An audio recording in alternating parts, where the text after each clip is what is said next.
Shalom semuanya. Sesi ini adalah pelayanan misi yang sukses yang sesi keempat. Dalam pelayanan firman Tuhan dan pemberitaan Injil dan menjadi hamba-hamba Tuhan, apa yang kita harus memperlengkapi, itulah yang kita akan membagikan di dalam sesi ini.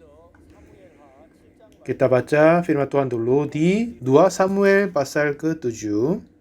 Kita baca 2 Samuel mulai pasal 7 ayat 1 sampai 9. Ketika raja telah menetap di rumahnya dan Tuhan telah mengaruniakan keamanan kepada terhadap semua musuhnya di sekeliling.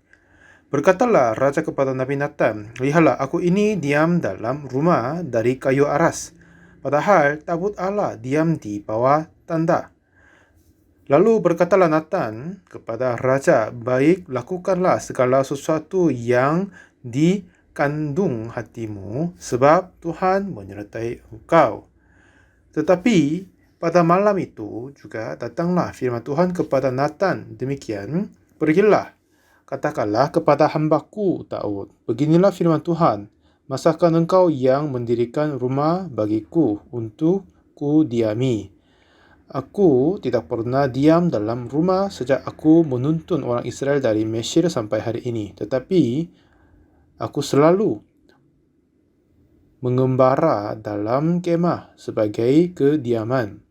Selama aku mengembara bersama-sama seluruh orang Israel, pernahkah aku mengucapkan firman kepada salah seorang hakim orang Israel yang kuperintahkan mengembalakan umatku Israel, demikian mengapa kamu tidak mendirikan bagiku rumah dari kayu aras?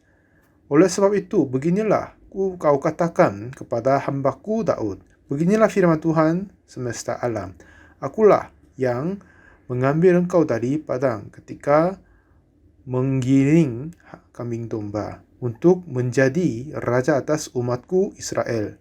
Aku telah menyertai engkau di segala tempat yang kau jalani dan telah melenyapkan segala musuhmu dari depanmu. Aku membuat dasar namamu seperti nama orang-orang besar yang ada di bumi. Sampai 9 kita baca.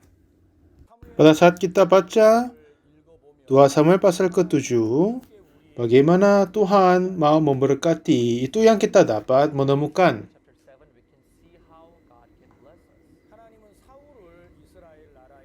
Awalnya Tuhan mengangkat Saul menjadi raja atas orang-orang Israel, tetapi Saul menyingkirkan firman Tuhan. Akhirnya Tuhan mengangkat Daud ganti Saul menjadi raja Israel. Pada saat Daud menjadi raja Israel, dulu dia mengembalikan tabut perjanjian yang dulu ada di rumahnya Aminadab.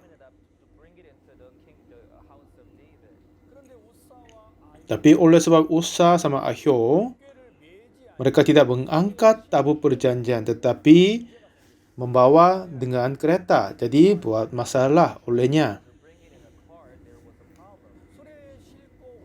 Selama mereka naikkan tabut perjanjian di atas kereta, oleh sebabnya goncangan sapi, jadi dia pegang tabut perjanjian. Oleh sebab itu Usa dibunuh.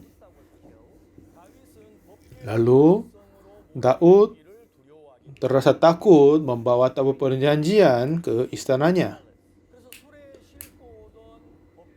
Lalu mengangkat tabut perjanjian sampai ke rumahnya Obed-Edom. Dan pada saat tabut perjanjian berada di dalam Obed-Edom selama 3 bulan, Tuhan memberkati besar kepada rumahnya Obed-Edom. Oleh sebab itu, Daud memutuskan membawa tabut perjanjian kepada istananya. Lalu pada saat dia berjalan dan mengangkat tabut perjanjian, dan setiap 6 jalan kaki dia mempersembahkan korban bagi Tuhan. Dan Daud dia merasa gembira sekali untuk membawa tabut perjanjian ke istananya.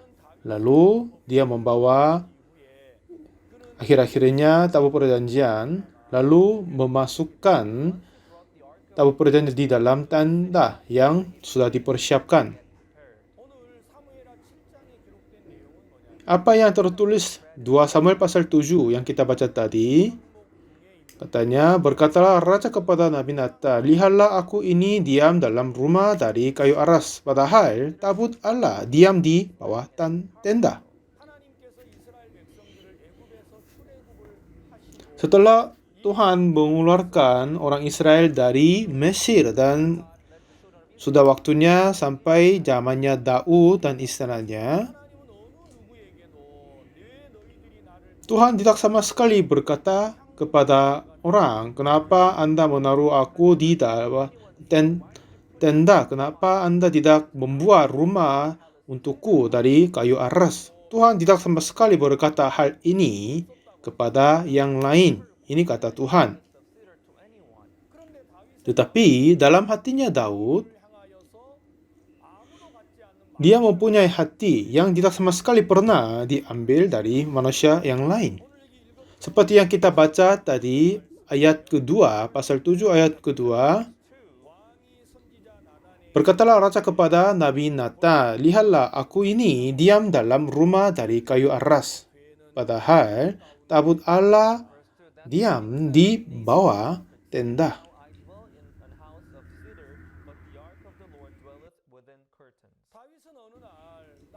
Jadi satu ketika Daud berpikir, kenapa saya tinggal di dalam istana yang mewah ini, tapi tabut perjanjian, tabut dari Tuhan, kenapa berada di bawah tendanya? Ini pikiran yang belum pernah berpikir mulai menjadi dibesarkan dalam hatinya Daud. Kehidupan yang saya menikmati sekarang ini, apakah ini menganggap sepi Tuhan? Kiranya dia begitu maksudnya.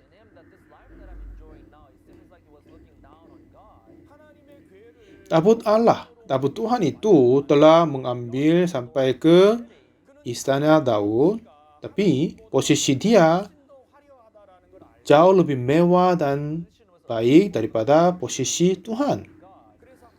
Lalu dia melayani Tuhan dan melayani Tuhan di tempat yang jauh lebih baik dari dulu. Aku ini diam di dalam rumah dari kayu aras, padahal tabut Allah diam di bawah tenda. Setelah Natan didengar katanya apa? Apa yang berada di dalam kandung hatimu? Ya, lakukanlah segalanya. Karena hati itu sangat digembirakan dalam hati Tuhan. Lalu kisah para rasul 13 ayat 22 berkatanya, aku telah mendapat Daud bin Isai, seorang yang berkenan di hatiku dan yang melakukan segala kehendakku. Jadi, setelah Tuhan menemukan Daud, hati Tuhan sama hati Daud sudah menjadi satu sama.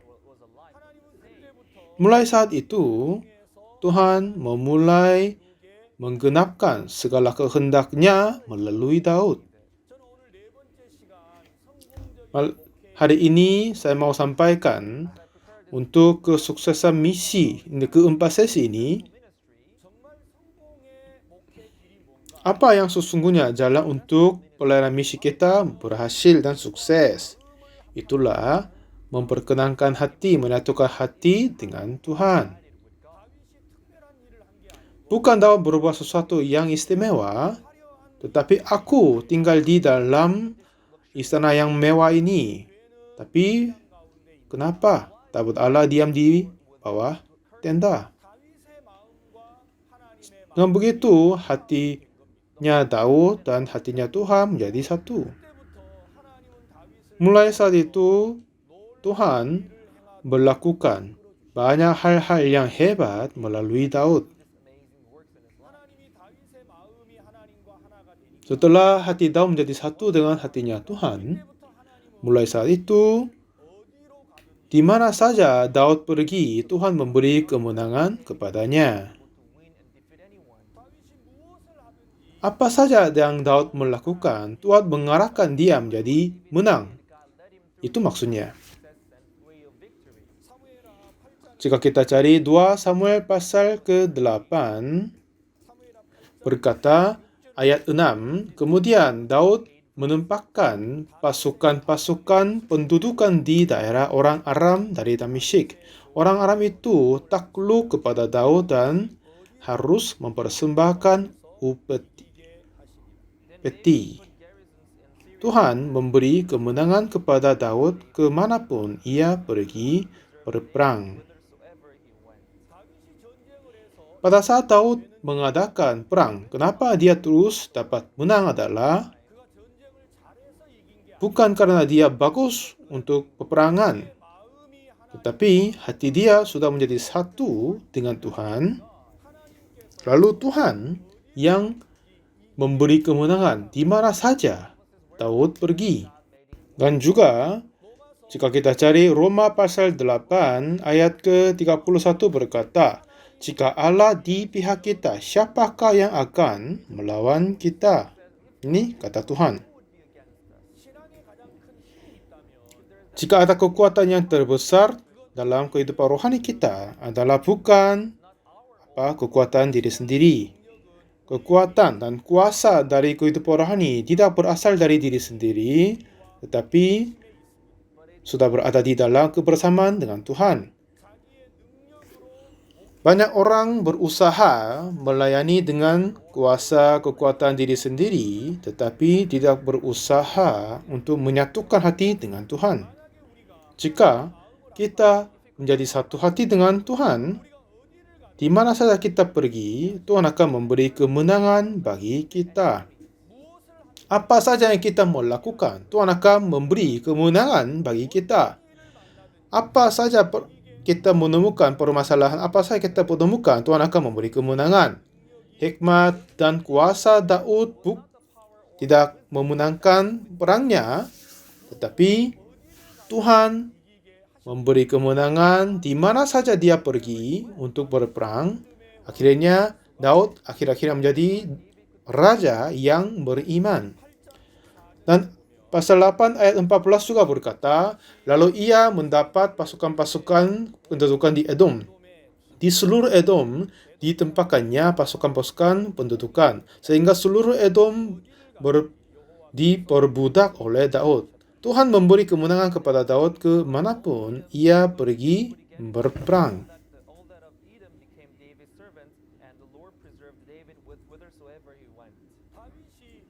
Jadi di mana saja Daud pergi, Tuhan memberi kemenangan kepada Daud. Jadi bagaimana Daud menyatakan kuasa yang hebat ini? Apakah dia mempersiapkan panah atau tembok? Enggak. Di mana saja dia pergi, Tuhan memberi kemenangan kepadanya. Jadi siapakah Daud itu tidak begitu penting. Jika kita membaca kita, ada seorang raja nama Saul. Dulu dia terima anugerah Tuhan, lalu menjadi raja Israel. Tapi jalan yang dia ambil sudah jauh berbeda dari Daud. Setelah dia menjadi raja, tentara dari Palestina datang untuk melawannya. Tetapi Saul berjalan yang berbeda dari Daud. Oleh sebabnya banyak sekali pasukan-pasukan dari Palestina seperti pasir di pantai datang kepadanya. Lalu Saul dia kabur dan menyembunyikan diri. Dia terasa takut maksudnya. Kenapa? Kenapa dia takut? Karena dia berusaha perang dengan diri sendiri. Dia sebenarnya lebih kuat, lebih besar dari yang orang-orang biasa, tapi dia takut depan peperangan karena dia harus mengalahkan musuhnya dengan kekuatan diri. Tetapi ada anak dari Saul namanya Yonatan, tapi ayahnya Saul, tapi hati Yonatan ini sudah berbeda dari ayahnya. Jika kita cari 1 Samuel pasal 13, pada saat Saul masih ada menjadi raja Israel, setiap kali ada peperangan orang Israel sama Filistin, dia selalu takut. Dan di sini bilang apa? Ayat pasal 13 ayat 5 katanya, adapun orang Filistin telah berkumpul untuk berperang melawan orang Israel dengan 3.000 kereta, 6.000 orang pasukan berkuda dan pasukan berjalan kaki sebanyak pasir di tepi laut. Mereka bergerak maju dan berkemah di Mikmas di sebelah timur Bet Awen. Ayat 6. Ketika dilihat orang-orang Israel bahwa mereka tersepi sebab rakyat memang terdesak, maka larilah rakyat bersembunyi di gua, kuluk batu, bukit batu, liang batu, dan perigi. Ayat 7. Malah ada orang Ibrani yang menyeberangi arungan sungai Yordan menuju tanah Gad dan Gilead, sedang Saul masih di Gilgal, dan seluruh rakyat mengikutinya dengan gemetar. Jadi, tentara-tentara Filistin sebanyak seperti pasir di tepi laut mau melawan orang-orang Israel. Hatinya Saul di sana tidak sama sekali yang mengandal Tuhan dan bersandar kepada Tuhan. Pada saat dia melihat tentara Filistin, dia takut, kabur, dan bersembunyi. Pada saat itu, apa yang orang-orang Filistin melakukan kepada orang Israel adalah ayat 19. Seorang tukang besi tidak terdapat di seluruh negeri Israel, sebab orang Filistin berkata, jangan-jangan orang Ibrani membuat pedang atau tombak. Jadi semua orang Israel harus pergi kepada orang Filistin untuk mengasah mata bajaknya, beliungnya, kapaknya, atau aritnya masing-masing. Adapun bayarannya ialah 2/3 sikal untuk mata bajak dan beliung, dan 1/3 sikal untuk mengasah kapak dan untuk memasang kusa. Sehingga pada hari pertempuran itu, sebilah pedang atau lembing pun tidak terdapat pada seluruh rakyat yang ada bersama Saul dan Yonatan. Tetapi Saul dan Yonatan, anaknya itu, masih mempunyainya. Kenapa Saul terasa takut? Kenapa masyarakat terasa takut juga? Karena di dalam tangan mereka tidak ada pedang, tidak ada tombak. Di dalam negara Israel, hanya Saul sama Yonatan, mereka berdua saja mempunyai senjata. Jadi tentara Filistin, dia memaksakan orang-orang Israel tidak akan berdiri lagi dan menghapuskan semua tukang besi.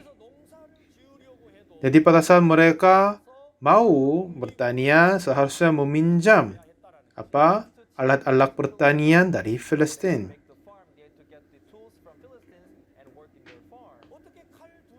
Ya, bagaimana mungkin mereka mempunyai 2 pedang saja melawan Filistin yang sejumlah besar seperti pasir di tepi laut? Jadi, Saul terasa takut dan menyembunyikan diri. Tapi, ada Yonatan, anak dari Saul ini. Tapi kiranya Yonatan sudah berbeda. 1 Samuel 14 ayat 6 berkata, berkatalah Yonatan kepada bujang pembawa senjatanya itu, mari kita menyeberang ke dekat pasukan pengawal orang-orang yang tidak bersunat ini. Mungkin Tuhan akan bertindak untuk kita. Sebab bagi Tuhan tidak syukur untuk menolong, baik dengan banyak orang maupun dengan sedikit orang. Orang-orang yang beriman, mereka selalu berjalan yang beda dari yang lain. Yonatan, anak dari Saul, dia sudah berbeda dari ayahnya. Memang dia sendiri mempunyai hanya satu senjata saja. Tetapi dengan satu senjata itu, bagaimana mungkin dia dapat mengalahkan tentara-tentara Filistin, kan? Tetapi dalam hatinya Yonatan ada sebuah hati yang sudah berbeda dari Saul.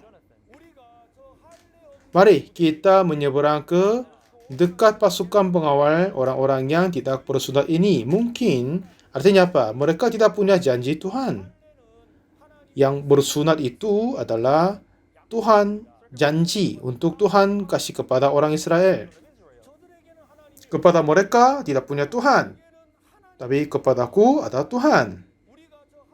Mari kita menyeberang ke dekat pasukan pengawal orang-orang yang tak bersunat ini. Mungkin Tuhan akan bertindak untuk kita.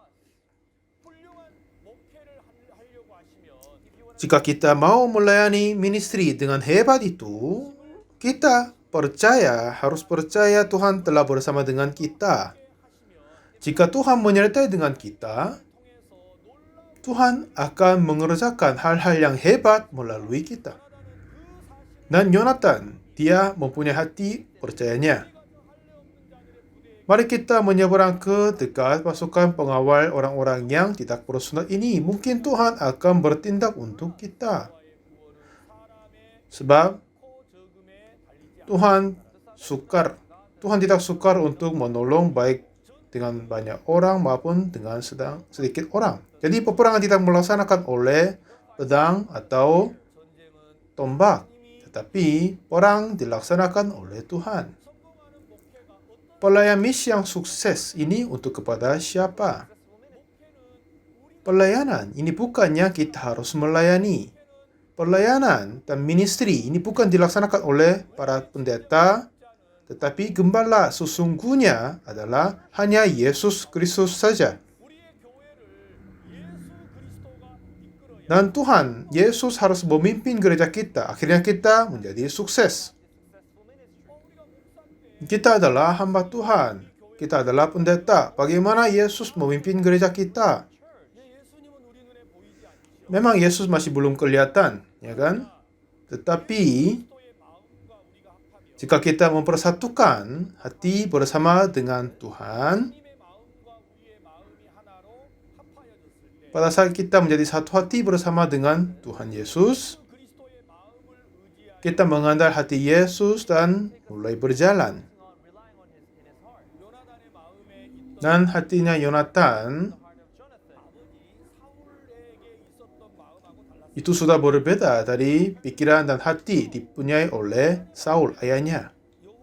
Di dalam hatinya Yonatan bagi Tuhan tidak sukar untuk menolong baik dengan banyak orang maupun dengan sedikit orang. Artinya apa? Perang tidak dilaksanakan oleh tangan manusia, akan dilaksanakan oleh Tuhan. Ini apa yang mereka percaya. Tapi Saul tidak begitu. Hanya satu pedang saja. Tapi dia berusaha melawan tentara-tentara yang jumlah besar seperti pasir di tepi laut. Jadi pasti dia terasa takut, kan? Dan masyarakat melihat pasukan yang besar datang kepada mereka, melawan mereka. Tapi masyarakat tidak mempunyai tombak, tidak mempunyai panah, tidak mempunyai senjata lagi. Akhirnya mereka menyembunyikan diri. Mereka kabur karena takut. Tetapi oleh sebabnya mereka tidak percaya Tuhan tetap bersama dengan mereka. Akhirnya mereka berusaha berperang dengan diri sendiri. Akhir-akhirnya mereka kabur. Jika kita berusaha untuk memimpin pelayanan diri sendiri, jika kita memimpin jemaat yang berada di dalam kesulitan dengan diri, jika kita memimpin saudara-saudari yang berada di dalam sakit penyakit, kita memimpin saudara-saudari yang jatuh di dalam duniawi, dan jika kita sendiri memimpin jemaat yang kurang beriman kepada iman, pelayanan ini akan menjadi sulit sekali. Tetapi gembala sesungguh adalah apa? Yesus Kristus saja. Jika Tuhan Yesus memimpin kita, Yesus harus memimpin kita. Jadi siapakah yang akan mengambil jalur sebagai gembala sebenarnya? Adalah siapa yang mengembirakan dan mengembalakan gereja ini adalah Yesus. Jadi dengan begitu, jika hati kita mengalir dengan Yesus, dari luarnya kelihatannya pendeta-pendeta memimpin gereja, tetapi sebenarnya gereja itu dipimpin oleh Yesus Kristus. Dan jika hati Tuhan dinyatakan melalui hati kita, walaupun kelihatannya bentuknya seperti kita, tapi sebenarnya Tuhan Yesus kerja di dalamnya. Orang-orang Israel keluar dari tanah Mesir. Dan selama 430 tahun mereka menjadi budak di Mesir lalu keluar darinya. Dan pada saat mereka keluar darinya dan menuju ke tanah Kanaan, tanah perjanjian itu, mereka lelah, capek, pernah mempunyai hati menghalangi dan kepada Tuhan. Pada saat itu, orang-orang dari Amalek melawan kepada orang Israel.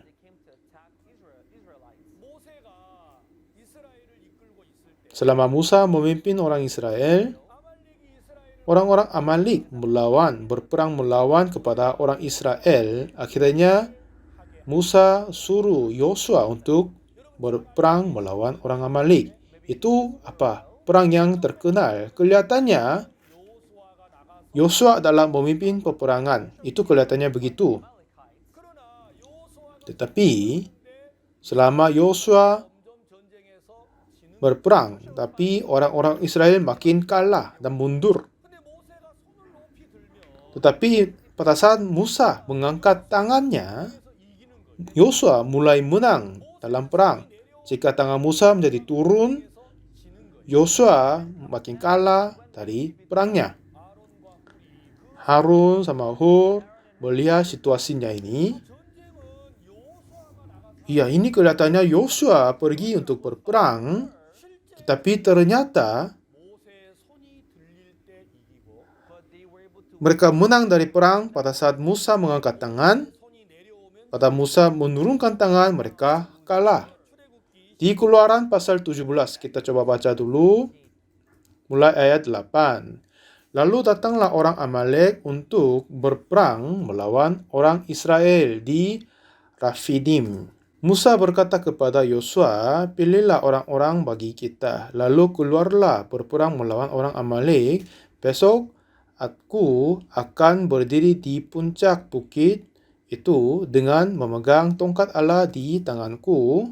Lalu Yosua melakukan seperti yang dikatakan Musa kepadanya dan berperang melawan orang Amalek. Tetapi Musa, Harun dan Hur telah naik ke puncak bukit.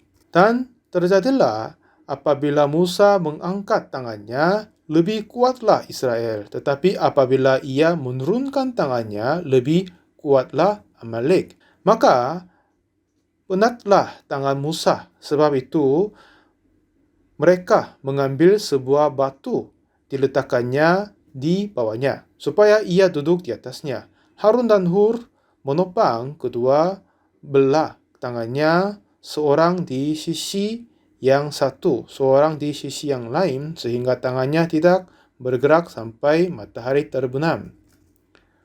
Demikianlah Yosua mengalahkan Amalek dan rakyatnya dengan mata pedang. Nah, perang ini dilaksanakan oleh Yosua, tetapi bukan kekuatan Yosua sendiri mengalahkan perang itu. Tapi bukan perang dari Yosua mengalahkan orang-orang Amalek. Dalam pandangannya kita orang-orang yang melawan Amalek adalah Yosua. Tetapi ternyata siapa yang ada di belakang dan melawan dan berperang adalah dialah Tuhan. Jika tangan Tuhan terangkat, kuatlah kepada orang Israel. Jika tangan Tuhan menjadi turun, Amalek menjadi kuat. Jadi banyak jemaat melawan dunia dan mau kalahkannya. Tetapi bukan kita sendiri melawan dunia dan mengalahkan. Jika tangan Tuhan terangkat kepada kita, kita akan menang. Jika tangan Tuhan turun bagi kita, kita pasti kalah. Bagaimana mungkin kita dapat mengalahkan godaan dari iblis? Bagaimana mungkin kita dapat melawan dan mengalahkan duniawi?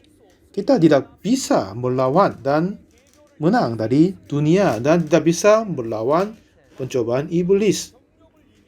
Banyak jemaat berusaha mengalahkan keinginan, mau mengalahkan keinginan nafsu.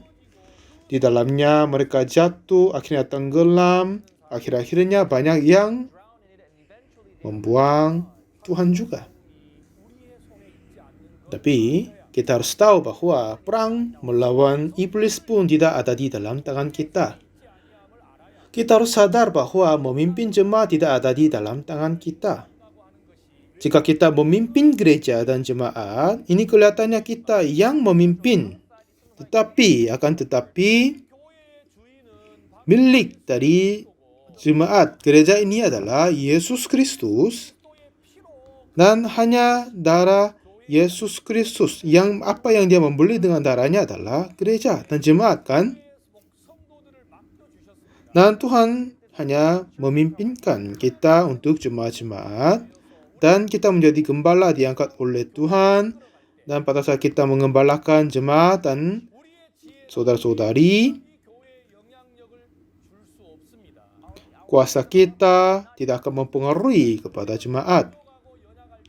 Walaupun kita terasa agak kurang, tetapi jika kuasa Tuhan tetap bersama dengan kita, jika hikmat Tuhan bersama dengan kita, jika Tuhan membantu kita dengan kuasanya dan hikmatnya, kita pasti bisa memimpin gereja dan menuntunnya. Kita dapat memimpin jemaat-jemaat yang jatuh di dalam duniawi.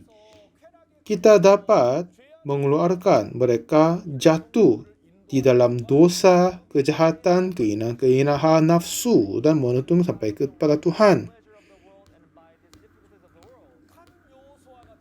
Memang pedangnya diambil oleh tangan Yosua, tetapi bukan pedang itu akan membunuh musuh orang Amalek, tetapi jika tangan Tuhan terangkat, dia menjadi menang. Yosua menjadi menang, menjadi kuat.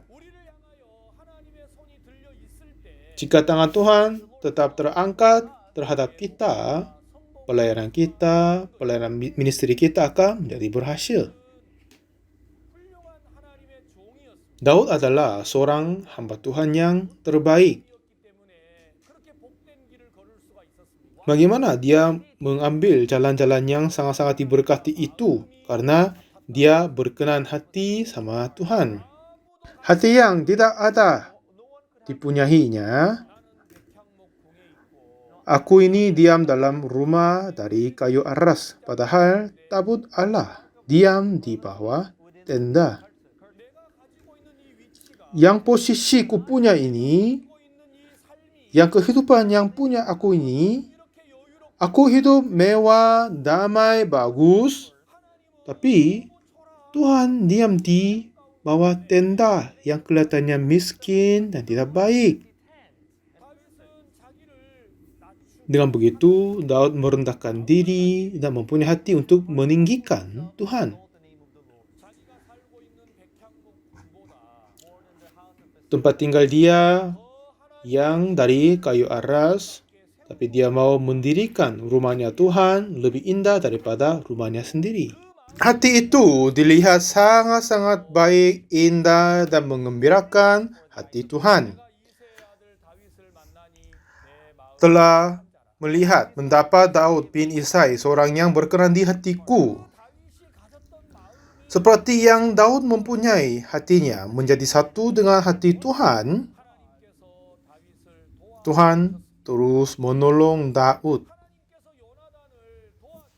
Seperti Tuhan membantu Yonatan.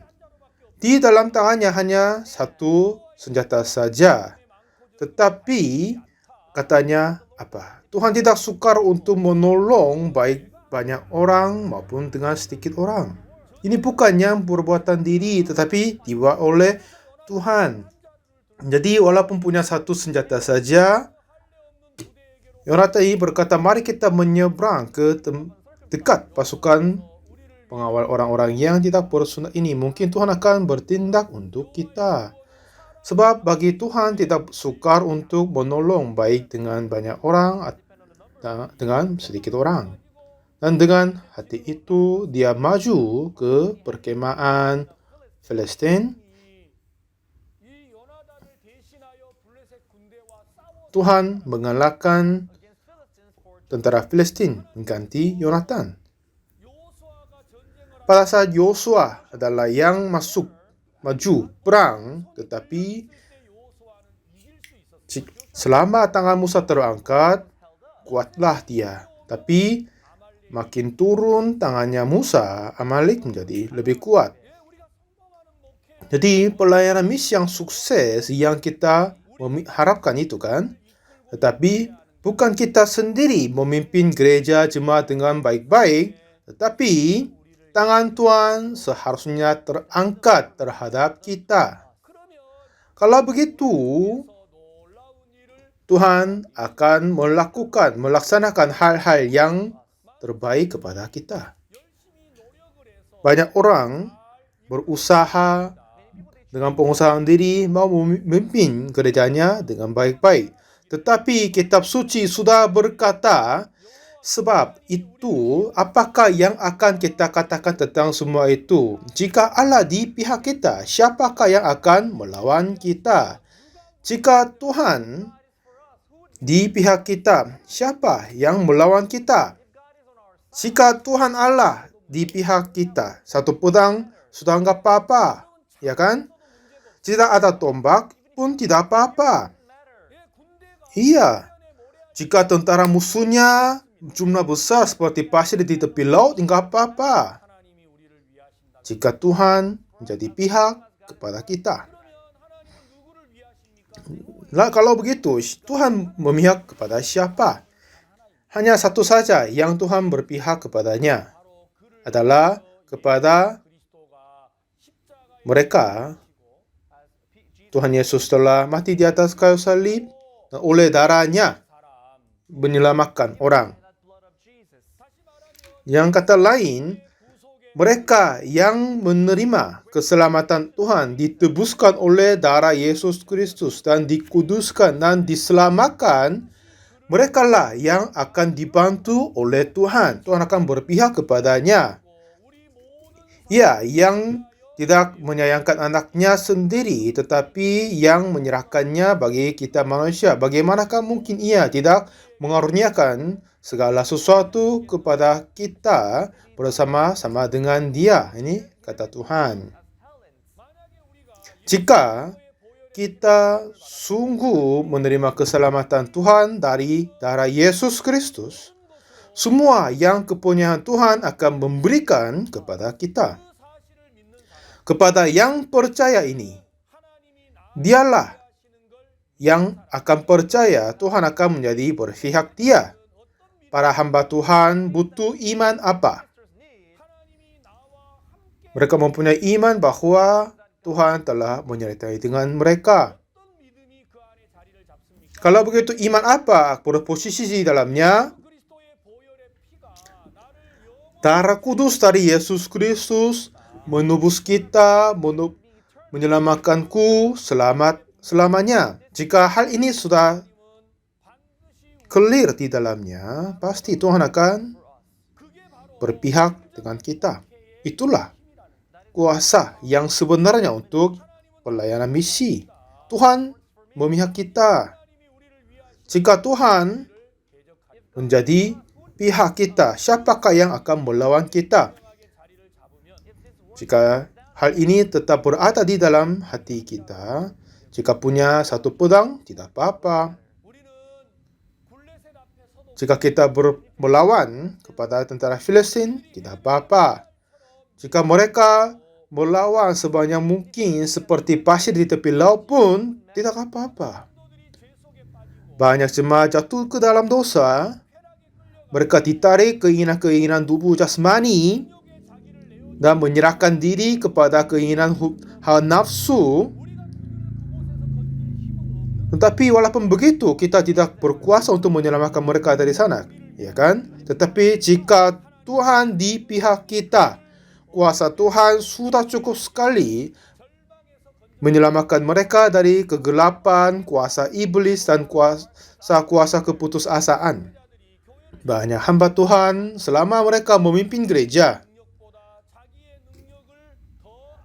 mereka memajukan kuasa diri daripada kuasa Tuhan. Mereka memajukan hikmatnya sendiri daripada hikmat Tuhan. Karena banyak orang, banyak hamba Tuhan yang tidak percaya kuasa Tuhan. Pelayanan itu pasti akan kalah. Jadi bukan kita harus memperlengkapi hikmat-hikmat yang besar, bukan kita menambah banyak pengetahuan, tetapi sebagai hamba Tuhan, pelayan misi, para pendeta harus percaya Tuhan sudah berpihak dia dan menyertai dengannya. Kepada yang percaya itu, dialah yang sudah berkenan hati dengan Tuhan. Kepada mereka yang percaya anugerah tebusan dari darah Yesus Kristus, mereka pasti percaya Tuhan menyertai dengan mereka. Kalau begitu, kebersamaan Yesus Kristus menjadi kuasa kita. Jadi siapa saja yang kita bertemu dengan keberanian dapat menang oleh anugerah Tuhan.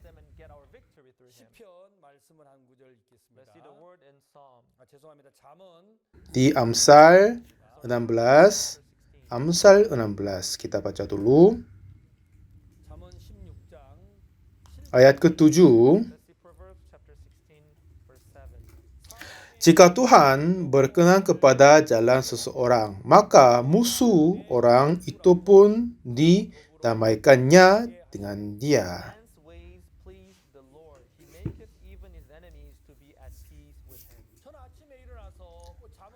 Bagi ini, setelah bangun, saya membaca kitab di Amsal 16 ayat ke-7.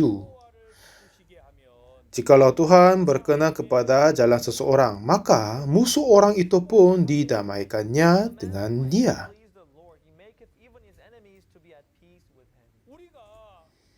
Jadi, jika kita hidup untuk menggembirakan Tuhan, berkenan kepada Tuhan, jika kita punya musuh, tetapi Tuhan mendamaikan kita dengan musuhnya. Untuk kita sendiri mendamaikan dengan musuh, susah sekali, ya kan?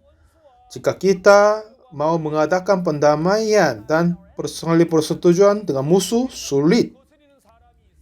Jika ada yang musuh yang melawan kita berusaha untuk adakan pendamaian dengan mereka.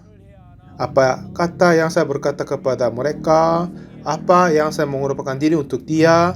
Seperti begitu, bukan kita mengadakan pendamaian dengan cara-cara yang tersebut. Tetapi jika kita mempunyai menggembirakan hati Tuhan, berkenan hati dengan Tuhan, Tuhan sendiri akan mengadakan pendamaian kita dengan musuhnya. Jadi, banyak orang masih kurang tahu kebenaran yang berhikmat ini. Akhirnya, mereka sendiri berusaha mengadakan pendamaian dengan musuhnya. Pada saat kita memimpin jemaat-jemaat, jangan memimpin mereka dengan kuasa dirimu sendiri. Banyak jemaat yang datang di gereja kami, mereka semua mempunyai hati masing-masing dan datang di gereja. Terkadang mereka tidak suka pendeta, dan kadang mereka membenci jemaat yang lain. Bagaimana kita mendamaikan mereka? Tetapi jika kita hidup untuk berkenan kepada Tuhan, kata Tuhan apa tadi? Maka musuh orang itu pun didamaikannya dengan dia. Jadi hikmat untuk pelayanan misi adalah bukan kita memperlengkapi dan mempersiapkan diri kita sendiri. Tetapi jika kita ingin mengambil jalan untuk pelayanan misi yang sukses, seperti yang tadi Amsal berkata, jikalau Tuhan berkenan kepada jalan seseorang, apa yang Tuhan berkenan dan menggembirakan adalah dia hatinya sudah bersama dengan dia. Hati kita menjadi sama dengan dia. Itulah yang kegembirakan kepada Tuhan. Seperti yang katanya, aku telah mendapat Daud bin Isai, seorang yang berkenan di hatiku. Karena hati Daud sudah sama dengan Tuhan, jadi Tuhan telah melakukan semua kehendaknya melalui Daud. Jika kita hidup untuk berkenan dengan Tuhan, menggembirakan Tuhan, semua musuh-musuh di antara kita itu, tetapi Tuhan akan mengadakan pendamaian dengan mereka. Semua permasalahan yang kita menghadapi, semuanya itu dapat kita lihat. Akhirnya, kita berpikir kita harus melaksanakan untuk menyelesaikannya. Tetapi, siapa yang dapat menyelesaikan dengan sempurna adalah Tuhan yang Maha Kuasa, yang menyelamatkan kita. Jika kita berkenan kepadanya, walaupun musuh, tetapi Tuhan akan mengadakan mendamaikan. Amsal 16 ayat 8 berkata, lebih baik penghasilan sedikit disertai berkenan daripada penghasilan banyak tanpa keadilan. 9. Hati manusia memikirkan jalannya, tetapi Tuhanlah yang menentukan arah langkahnya. Jadi walaupun kita memikir tentang jalan-jalan kita, tapi sesungguhnya siapa yang memimpin dan menentu jalannya adalah Tuhan.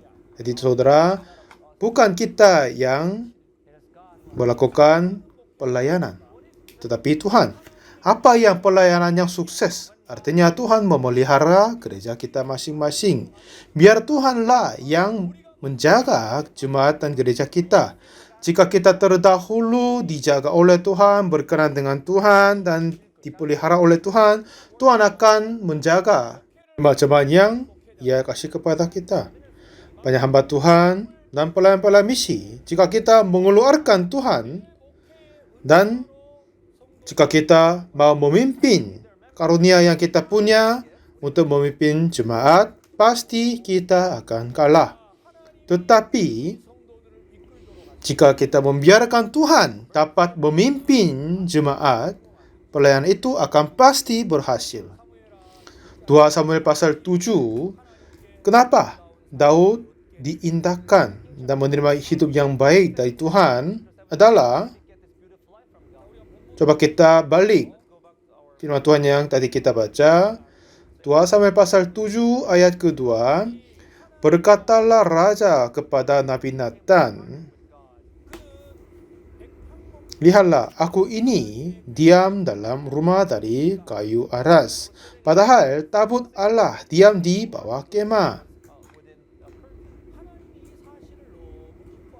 Ya, Tuhan sangat-sangat gembira dengar ini. Lalu di ayat 8, oleh sebab itu beginilah kau katakan kepada hambaku Daud, beginilah firman Tuhan semesta alam, akulah yang mengambil engkau dari padang, ketika menggiring kambing domba untuk menjadi raja atas umatku Israel, aku telah menyertai engkau di segala tempat yang kau jalani dan telah melenyapkan segala musuhmu dari depanmu. Aku membuat besar namamu seperti nama orang-orang besar yang ada di bumi. Jadi hamba Tuhan yang sebenarnya tidak kerja untuk diri sendiri. Seperti yang kita baca tadi, akulah yang mengambil engkau daripada ketika menggiring kambing domba untuk menjadi raja atas umatku Israel. Tuhan mengangkat Daud menjadi raja atas Israel, lalu membuat besar namamu seperti nama orang-orang besar yang ada di bumi. Jadi, bukan Daud sendiri mau mengangkat namanya sendiri, tetapi Tuhan membuat nama Tuhan menjadi besar di bumi. Apakah ini hal-hal yang heran enggak? Jika Tuhan mengindahkannya, membesarkannya, ya kita menjadi besar. Jika Tuhan membuat kita besar, ya gereja kita akan diberkati. Jemaat kita akan diberkati juga. Jadi, kenapa gereja-gereja kita akan menjadi gereja-gereja yang diberkati? Karena Tuhan memberkatinya. Karena Tuhan memberkati pelayanan kita. Tuhan yang mengangkat Daud dan meninggikan Daud. Dan katanya apa? Dia membuat besar namamu seperti nama orang-orang besar yang ada di bumi. Tuhan itu membuat kita menjadi besar, kita pun akan menjadi besar. Pelayanan kita akan menjadi pelayanan dari orang-orang besar. Jadi, Paulus bersaksi bahwa, tetapi karena kasih karunia Allah, aku adalah sebagaimana aku ada sekarang. Jadi, pelayan misi yang sukses, jika itu tidak tergantung perbuatan kita, kuasa kita, hikmat kita, tetapi hanya kasih karunia Tuhan terhadap kita. Jika kita menyatukan hati bersama dengan Tuhan, jika hati kita terhubung dengan Tuhan, Tuhan yang Maha Kuasa akan menyatakan kuasa-Nya melalui kita. Walaupun kita tidak berusaha untuk mengangkat diri sendiri, walaupun kita tidak berusaha untuk diindahkan diri, tetapi Tuhan akan mengangkat nama kita dan meninggikan kita. Kalau begitu kita akan menjadi orang-orang yang besar. Banyak hamba Tuhan, mereka mungkin percaya ada beberapa syarat yang harus memperlengkapi menjadi pendeta. Harus lulus STT yang terbaik, atau harus memenuhi pengetahuan-pengetahuan, atau berjagonya untuk berbahasa. Tetapi apa yang kita butuh adalah hanya kuasa dari Tuhan. Dan kuasa Tuhan itu, jika kita terhubung dengan kuasa Tuhan akan dinyatakan melalui kita. Jadi, bukan kita mempunyai hikmat. Dengan firman Tuhan yang kita baca hari ini, ya, perang ini tidak tergantung banyak orang atau sedikit, tapi dalam tangan Tuhan. Jika Dia menolong, kita akan menang. Jika Dia tidak membantu, kita tidak akan menang. Jadi banyak orang, mereka berpikir dan percaya menang atau kalah tergantung dirinya sendiri. Tapi itulah jalan-jalan yang bodoh. Kita adalah pelayan misi yang pemberita Injil, pemberita firman Tuhan. Jika kita sungguhnya ingin mengambil jalan untuk sukses, kita harus menurunkan semuanya dan terdahulu berkenan hati sama Tuhan. Jika kita menjadi satu hati dan berkenan hati dengan Tuhan, Tuhan yang memberkati Daud, Tuhan yang memberkati Yonatan, dialah akan memberkati kepada semua hamba Tuhan. Jika kita masih mempunyai hati yang berbeda dari Tuhan, akhirnya kita akan kalah pelayanan misi, akan menyembunyikan diri, melarikan diri, lalu akan mengalami kekalahan dalam peperangan. Jadi, jika Anda sesungguhnya mengharapkan kuasa Tuhan dinyatakan di dalam pelayananmu, fakta yang kita harus menyatukan hati dengan Tuhan, inilah jalan pelayanan misi yang sebenarnya. Mari kita berdoa. Tuhan Bapa kami, terima kasih banyak. Tuhan telah mengajar kepada kami pelayanan misi yang terbaik. Jika kami menyati satu hati denganmu Tuhan, kuasa-Mu akan dinyatakan dan memimpin kami dan menuntun kami. Itu yang apa Engkau berkata. Di dalam hati semua pelayan misi, semua keinginan, kuasa kami disembunyikan, dan biar kuasa-Mu saja dinyatakan dan memberkati jemaat kami. Dalam nama Tuhan Yesus Kristus kami berdoa. Amin. Baik, terima kasih banyak semua.